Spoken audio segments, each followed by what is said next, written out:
Strange Land, Part 3, and conclusion. So, how flying saucers help revive the late 19th and 20th centuries on the whole hollow earth theory. So,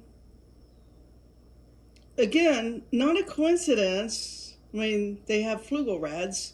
Not a coincidence that UFOs and Admiral Byrd's experience started a new era, right? A new time. You know, UFOs starting again with Roswell, 1947, it was a phenomenon. Science for centuries speculated what was actually lying beneath our feet.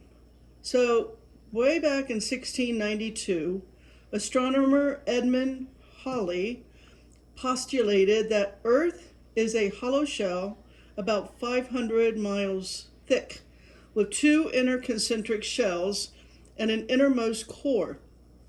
He went on to write that, better stoke the fire. We can't let the fire go out, Betsy, Jojo.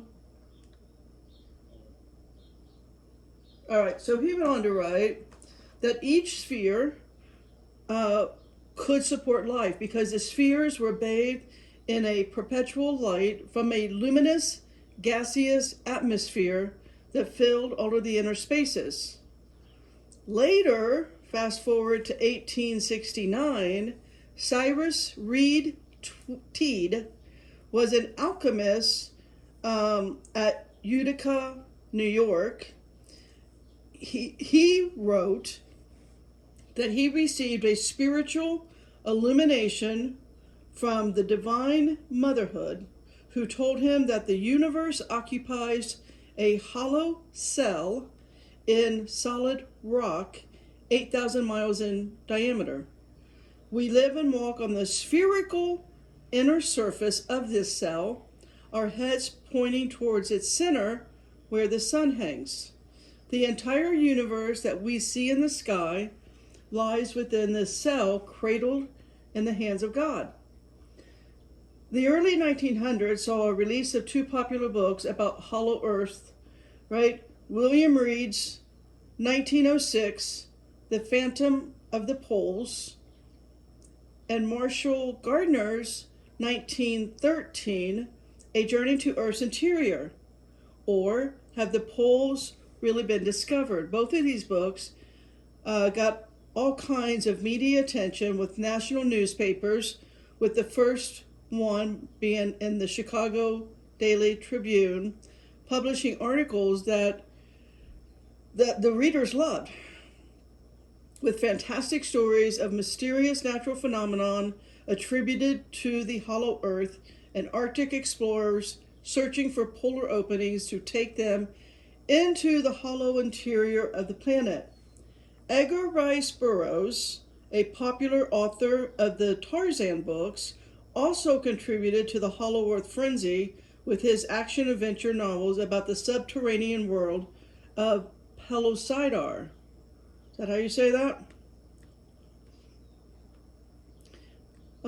Moving forward, in December 1959, issue of Flying Saucers magazine, again, remember Palmer, he wrote, Flying Saucer magazine has amassed a large file of evidence which its editors consider unassailable to prove that flying saucers are native to the planet origin and originate from Earth. I already said that part. I'm lost in my notes here. So let me get back. So let me get back to the right note. Okay, going forward. Theodore Fitch was another writer who agreed with Palmer's theses. His book was called Our Paradise Inside the Earth. Fitch wrote, UFO occupants who come to us in flying saucers and who pose to be visitors from other planets are really members of an advanced civilization in the hollow interior of the Earth, who have important reasons for keeping their true place of origin secret, for which reason they purposely foster the false belief that they come from other planets.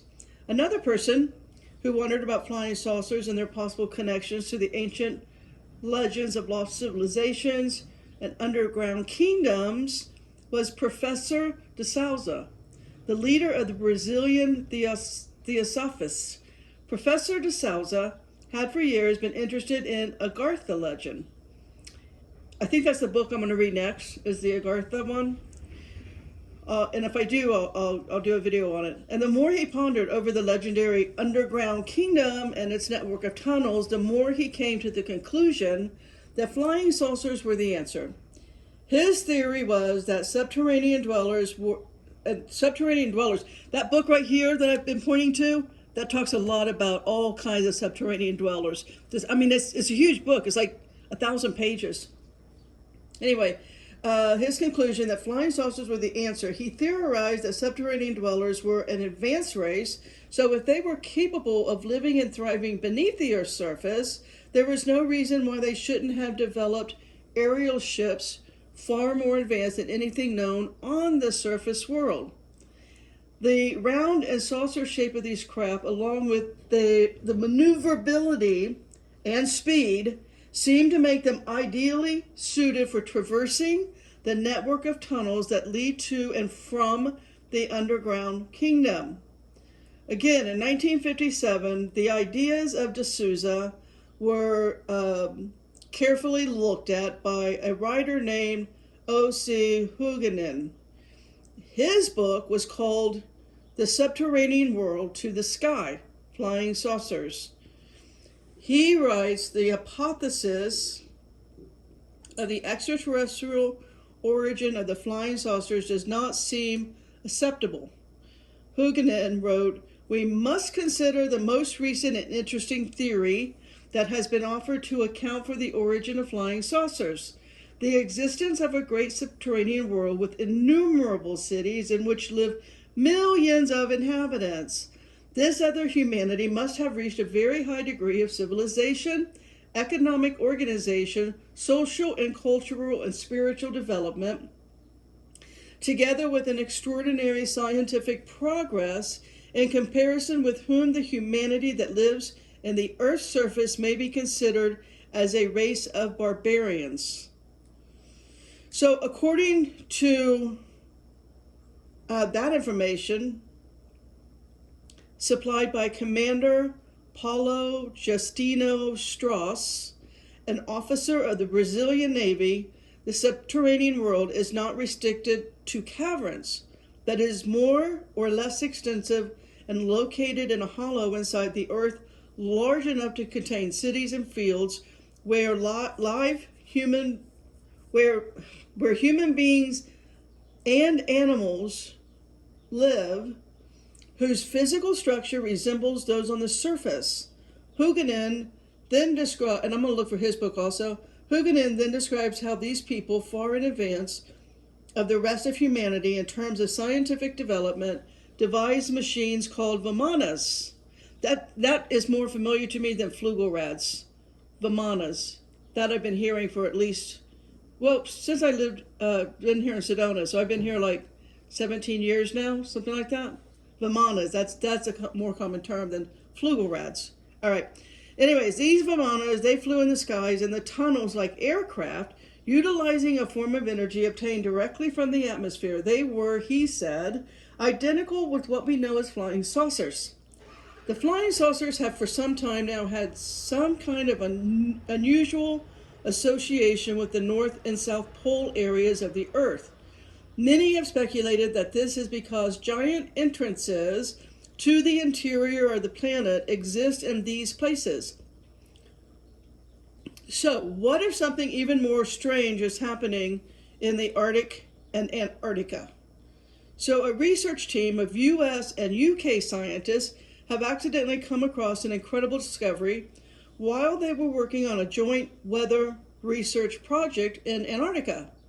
The team said they witnessed the creation of a spinning vortex through time and space. FYI, Sedona is famous for its vortexes, so on tours, when everybody asks, why Sedona? Why are there so many UFOs in Sedona? That's the same thing we tell them. It's probably because of all of the vortexes. We have basically in 20 square miles, we have nothing but vortex energy. I mean, Sedona is very small. So in 20 square miles, there's vortexes practically every, I don't know, a few yards, quite literally. Okay, going back to the US-UK science team.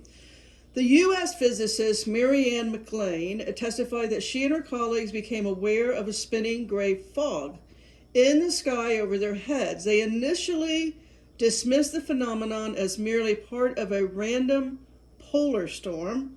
The spiraling vortex did not disperse. Stranger still, despite gusts of wind and briskly moving clouds overhead, the weird spinning gray fog remained stationary. So they decided to explore the oddity, the phenomenon that was happening. The group took one of its weather balloons, attached a meteorological instrument to it that calibrated temperature, barometric pressure, humidity, wind speed, and a scientific chronometer to record the times of the readings. After attaching a cable to the balloon, and they secured the other end to a winch, they released it. The balloon and the instrument package soared upwards and were immediately sucked into the swirling vortex. After several minutes, they decided to retrieve the balloon. Despite some difficulty with the winch, they succeeded in bringing the balloon back to Earth and checked the instruments. McLean stated, everyone was stunned by the readout on the chronometer. It displayed a date decades in the past. January 27, 1965. McLean claimed that the experiment was repeated several times with the same result. Now we have time travel. Is that not interesting? Later, she said, the entire episode was reported to military intelligence, passed on to the White House, presumably the strange vortex phenomenon, a highly magnetic tunnel to the past, was codenamed the Time Gate by military intelligence. So this may indicate that the old legends of physical openings at the poles may not be totally correct. Instead, weird magnetic phenomenon may be taking place that rips apart time and space in very localized areas. These vortexes may be used by UFOs, today called UAP, to travel in and out of Hollow Earth, or maybe through other dimensions entirely. Remember, I've done other videos on the extra dimensionals. So, while there's still a lot we don't know, there's still a lot to explore, but what this series is focused on, or my conclusion, is there is finally enough written out there, enough time has gone by that we can, I think, not speculate, but understand, right, UFO connections to Hollow Earth, inner Earth. So there have been all sorts of books written about the Hollow Earth, and practically all of them do not fail to mention this connection with UFOs. Call them Vimanas, Flugelrads, whatever. They seem to be flying around objects. So those who embrace the whole extraterrestrial hypothesis, and by now I don't know why you wouldn't. I mean, Congress is talking about it weekly. People that have interact on a daily basis with what they call non-human intelligence, people that recover down craft, UFOs, UAPs. It's something that there's got to be a platform where the truth just comes out. All right, we are not alone. We've never been alone. God has the capability of making millions, if not billions, if not trillions of universes and occupants. That's just all there is to it. So, could they originate, again, beneath our feet, beneath the floor of our bodies of water? If you go and read, I've been doing a lot of this, reading a lot of all of the ancient worldwide traditions. What did the natives before things could be spread all over planet Earth? What did little indigenous people and cultures all over the planet on the surface? What and who did they encounter? What cities did they see that has been, torn down, burnt down, covered up by dirt? Nothing that we think is our history is the truth. It's all a lie. Every bit of it.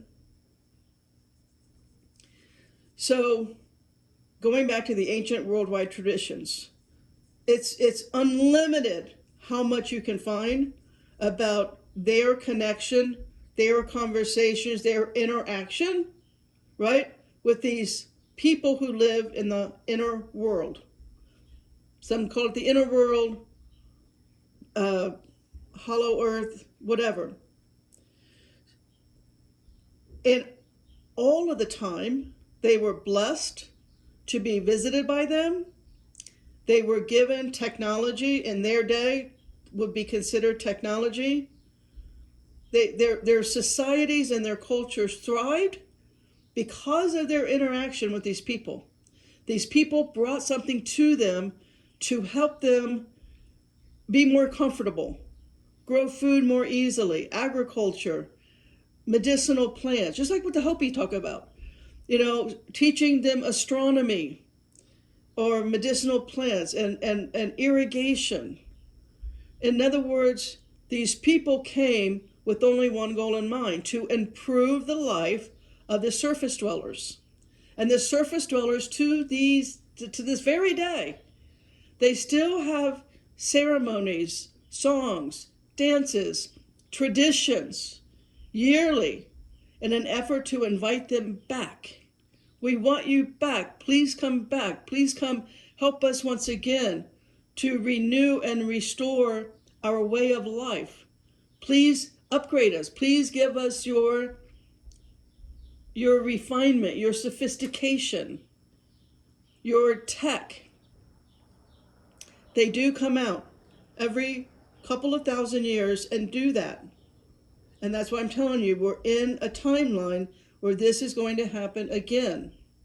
It's not that difficult to imagine this interaction with other civilizations.